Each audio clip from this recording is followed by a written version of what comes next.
What did you mean by that? Well, it's a theological principle. There's a great scripture in the book of Jeremiah that says there's a cry going up in Ramah. And it's Rachel who's mourning and refusing to be comforted. These are not parades. These are not just happy times. These are serious times. There's another scripture in the Bible in Amos. We often hear Dr. King say, let justice roll down like waters and righteousness like a mighty stream. But before those scriptures, it says there will be a remnant that will cry in the streets, wail in the streets, shut down the streets, shut down the jobs, shut down the malls, and refuse to accept what's going on. We must turn these mourns into public policy. That's the hope.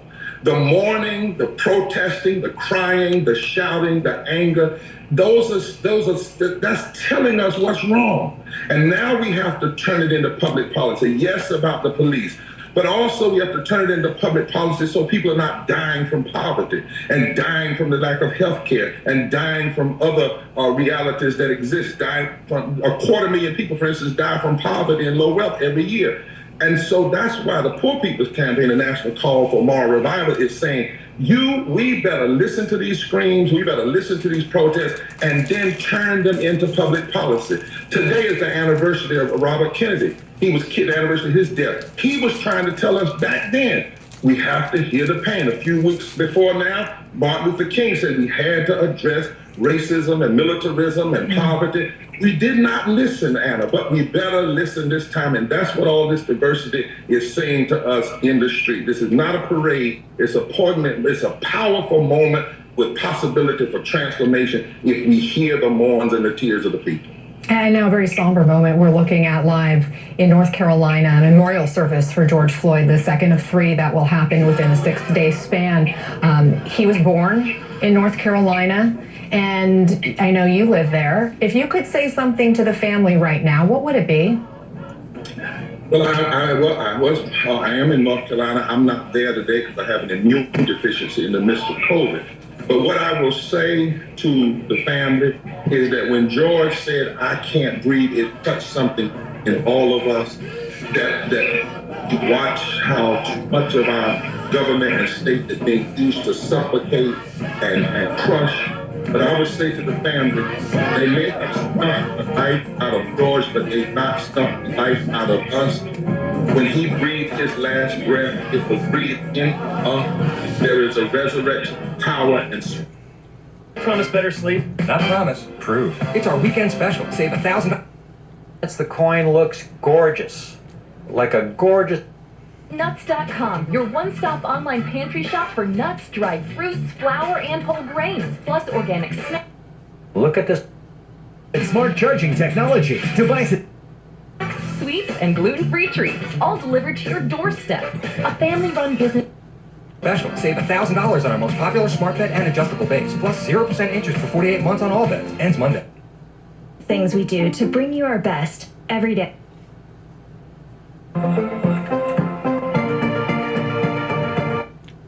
I'm 60 years old or I'm 70 years old.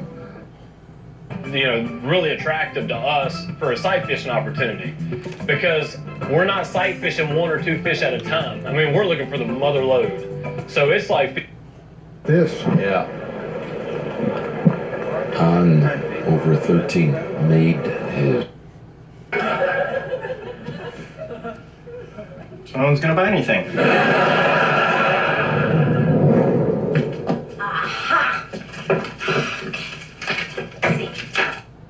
Other countries' best practices. Are there things we are doing now or worrying about now that we've got wrong? Right now, America is burning. But as a black journalist, I've covered this before. This past week, I pushed deep into the racial inequality, injustice, and violence that was smoldering in this country long before we ever learned the name George Floyd. Search for Into America to download now.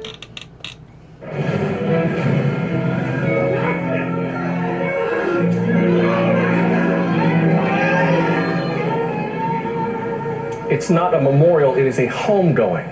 A celebration for the life of George Floyd at the R.L. Douglas Cape Fear Conference Center in the small town of Rayford, North Carolina. That is west of Fayetteville, North Carolina. One of 3 very spirited services being held in honor of Mr. Floyd. We saw the one that took place in Minneapolis this week. Another is due in Houston in a few days.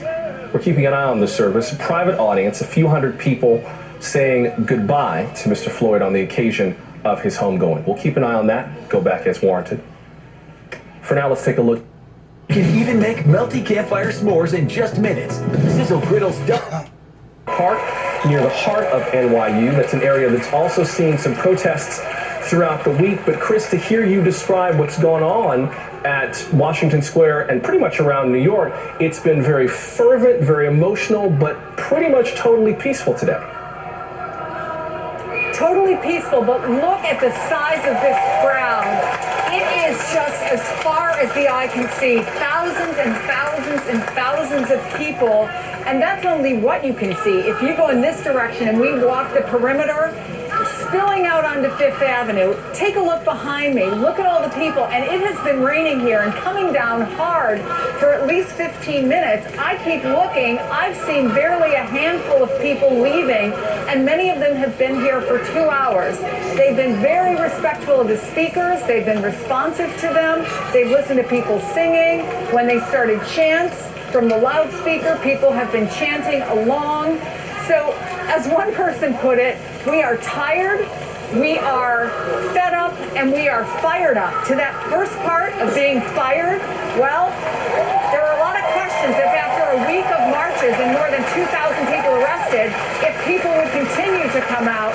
As we drove here, we saw hundreds, if not thousands of people marching through the streets, and then you have this crowd.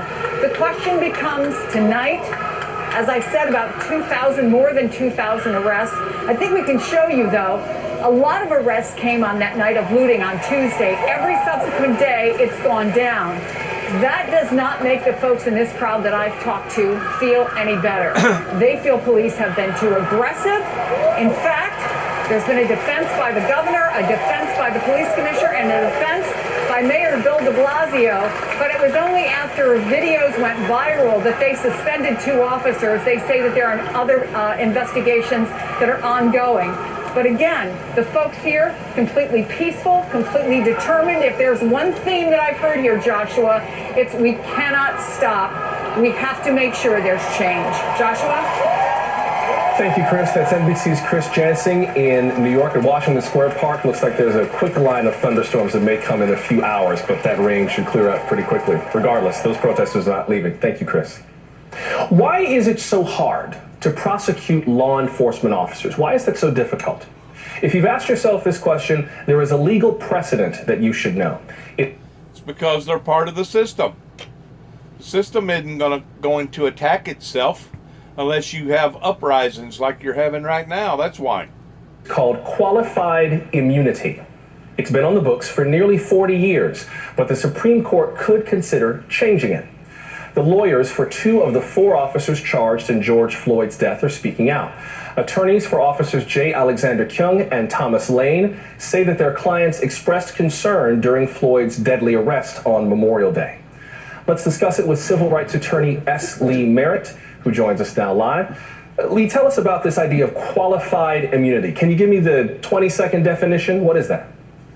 Sure. Qualified immunity says police officers are qualified from prosecution, qualified from civil suit. They're immune from civil suit if their behavior is that of a reasonable police officer. It's a slightly different standard than the rest of America. So it's not a reasonable person, but a reasonable police officer. So they have to be on notice that their behavior, no matter how atrocious it is, that other police officers wouldn't be justified in doing it. Would it be something that other police officers would do? And because police officers have been guilty of some of the most atrocious violent acts against individuals on record, that gives them broad latitude about what actions they can take. Now, defense attorneys say that one of the officers told Derek Chauvin, who is now facing second-degree murder charges, told him that he shouldn't do that while kneeling on George Floyd's neck. The other asked for Mr. Floyd to at least be rolled over. In your experience, how does a defense like this hold up in court, the way that the legal system sits today? Well, so the rookie police officers, the younger police officers, I understand that there's some evidence that they may have said, hey, this behavior is not reasonable. That's strange, right? But what they failed to do is intervene. So they continue. When you have a group of police officers all engaged in the same thing, the behavior seems more reasonable, even if it's something as atrocious as what happened to George Floyd, where they're literally suffocating a man to death on a public street. You represented the family of Jordan Edwards. That was a 15-year-old who was shot dead by a police officer back in 2017. That officer was convicted. Obviously, the Floyd case has yet to go to trial, but are there any early comparisons you might make between that case and this case? Sure. The fact is, police officers are used to defending themselves using the law. They use an excuse that there was a threat, even if we don't see it in the video, that there was a threat that we can't perceive that other police officers can perceive. And then they get a line of police officers to come into court the same way they did in Jordan Edwards' case to say what this police officer did was reasonable according to police standards. Now, in Jordan Edwards' case, law enforcement officials from the Dallas community said no. What Roy Oliver, who was the police officer who lifted a high-powered rifle at a car full of teenagers who were leaving a party, and the car was driving away from them, and he shot into that car, striking young Jordan Edwards in the head and killing him. Police officers in the region stood up at that point in the Dallas community, and hats off to them, and said that was not reasonable. And if I might compare, I'm going to stop right there. And I understand and realize the severity of what he's talking about.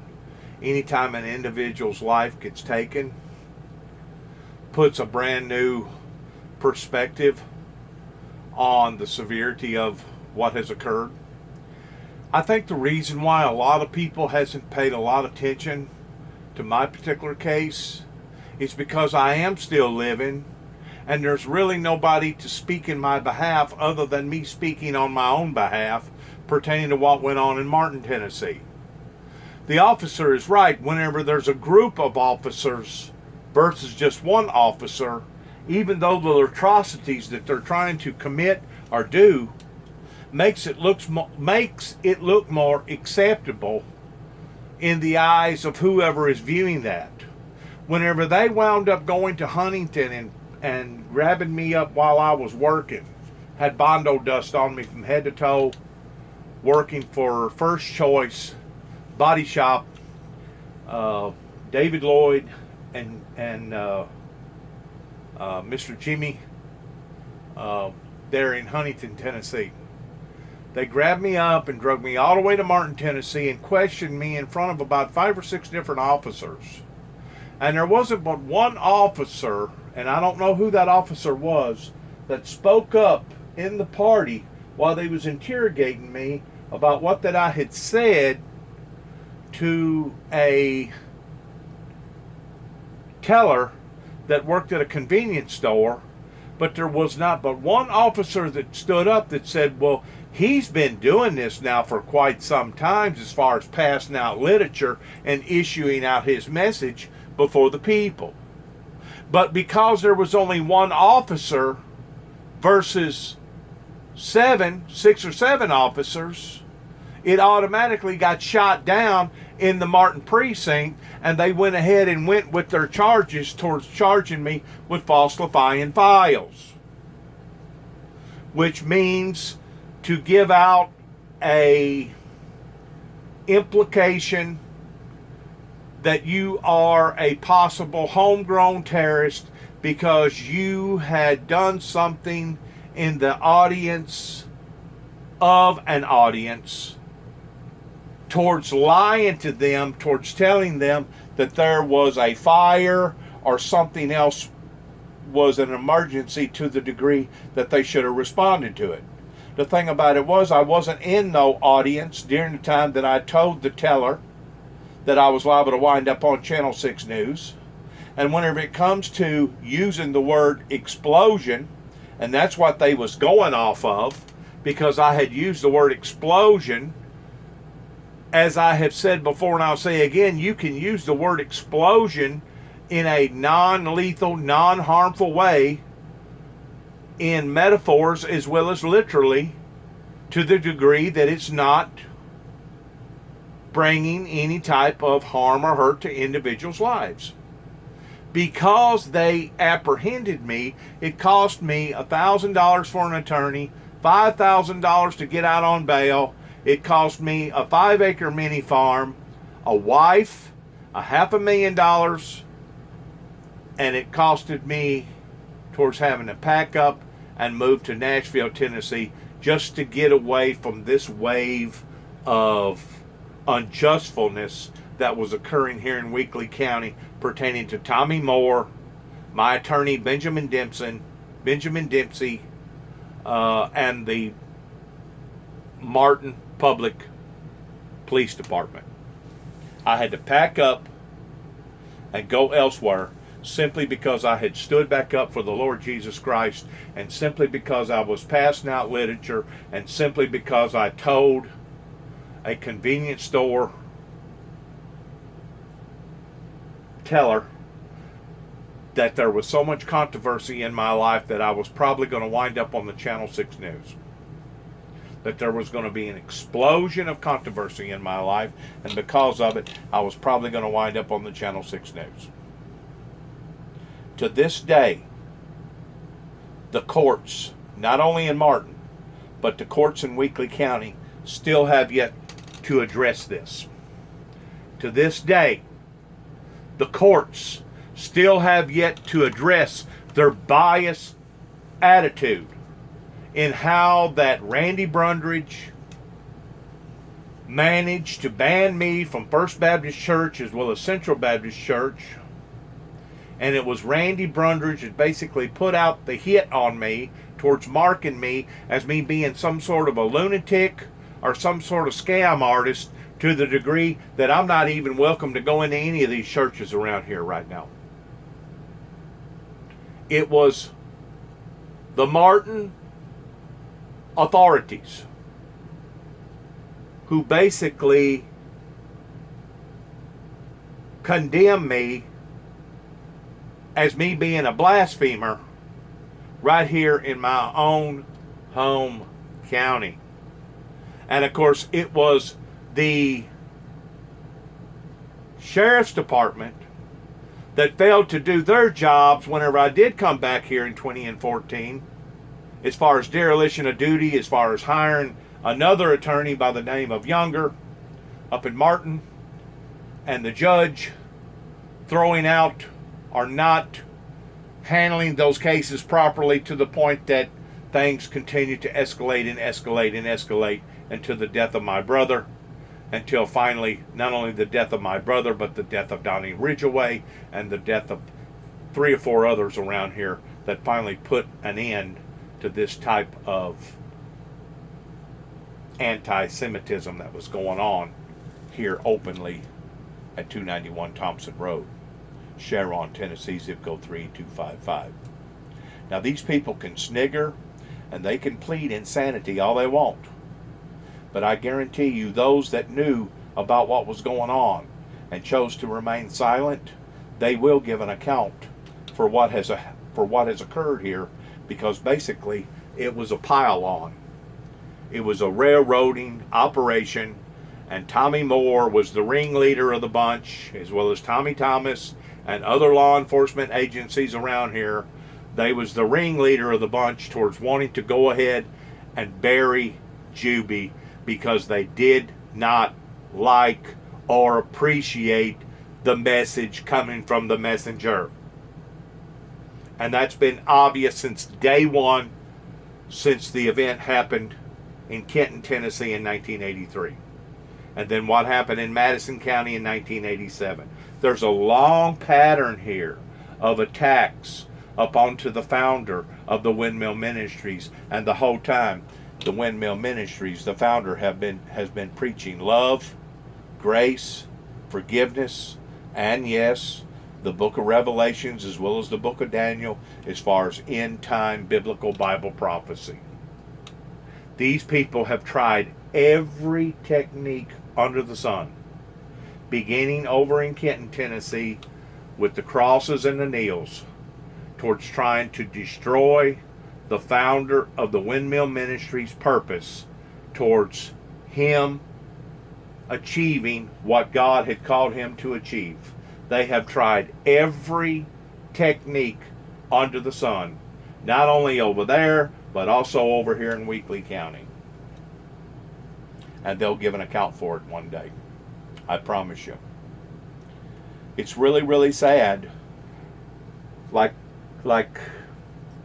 the person was talking about, that whenever you have more than one officer, 3 officers, 4 officers, 6 officers, 7 officers, whenever they're in a pile like that, they're considered a gang, a force. But because they're in a force or a gang, you're more reluctant towards questioning their incentive or their motive in what they're doing, because there's more than one of them that's doing it. And that's just not only with my particular situation, it's not only with the individual that they just got through talking about right here that got shot, but it's in any situation where there is 2 or more involved in this type of movement coming from law enforcement. People by and large assume, kind of like assuming that the law is always uppity up and judges is always honest and upfront and morally correct and just. It is assumption upon to the behalf of the general public that when these officers are together like that they're doing the right thing. It's kind of like the assumption that if you go out here and buy a brand new car, if you buy a brand new car, I'm going to say 7 out of 10 people that buy a brand new car will not inspect that car like they would if they was buying a used car. You know why?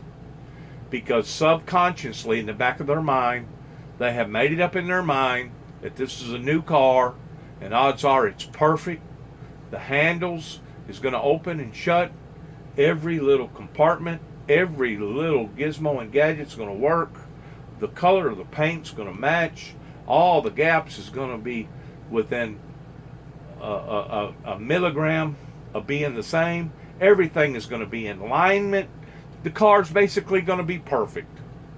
And because the car's going to be perfect in their mind's eye, why should I inspect that car like I was inspecting a used car? And the thing about it is, on any car, new or used, if you was looking for the imperfections in that automobile, you could find them. I don't care if it was a brand new Lamborghini or an Aston Martin or a Mercedes-Benz. Now, those type of high-end vehicles that I'm talking about, it would be more difficult to find imperfections in those type of automobiles due to the fact of the price tag that comes along with those type of automobiles. But I guarantee you, if you're looking hard enough, even on a Cadillac dealership, you can find imperfections on a brand new automobile if that's what you're studying and if that's what you're looking for. It's under the assumption 7 out of 10 that buy a new automobile won't even look, because they just assume that it's okay, it's moderate, it's going to work, paint's going to match, gaps is going to look the same, vehicle's going to go down the road perfectly, motor's built perfect, transmission's built perfect, everything about the vehicle is perfect, so why check? It's the same way with a group of officers. Whenever you see a group of officers, 2, 3, 4, 5, 6, 7 officers, all packed in a pack, doing the same thing, most people that see that from a glancing blow is going to think, well, obviously, what they're doing must be lethal and must be lawful, so let them go ahead and do what they're doing. And so many times, these packs, kind of like a pack of wolves, are involved in just exactly that, a pack. And what they're involved in can be just as wrong as day is from night.